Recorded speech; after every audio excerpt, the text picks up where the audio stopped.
Hey everyone, let's make it real. Hey, I don't know if you know this, but there is a presidential race going on this year. It is 2020, and that race is going to take place in November. Hopefully, you're registered to vote by now.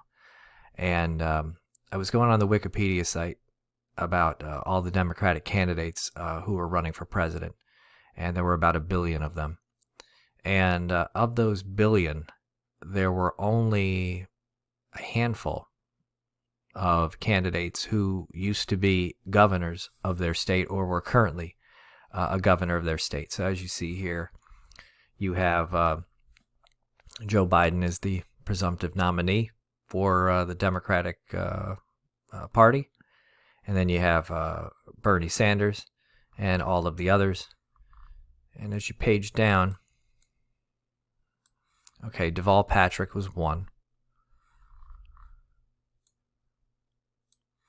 And Steve Bullock of Montana was two.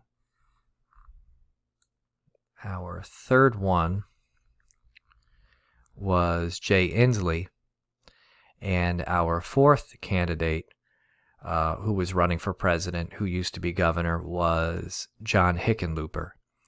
If you see all of these candidates in general, you find that there are a couple of mayors or a few mayors here and there. Most of them are senators. Some people happen to be members of the House of Representatives who wanted to run for president.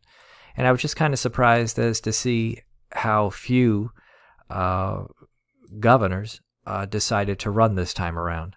I don't know if that's going to be a trend, but you'll see that we've gone from, as I pointed out in a previous slide for the class, we've had quite a number of people who have been elected president who used to serve as governor, and now we only had a few people.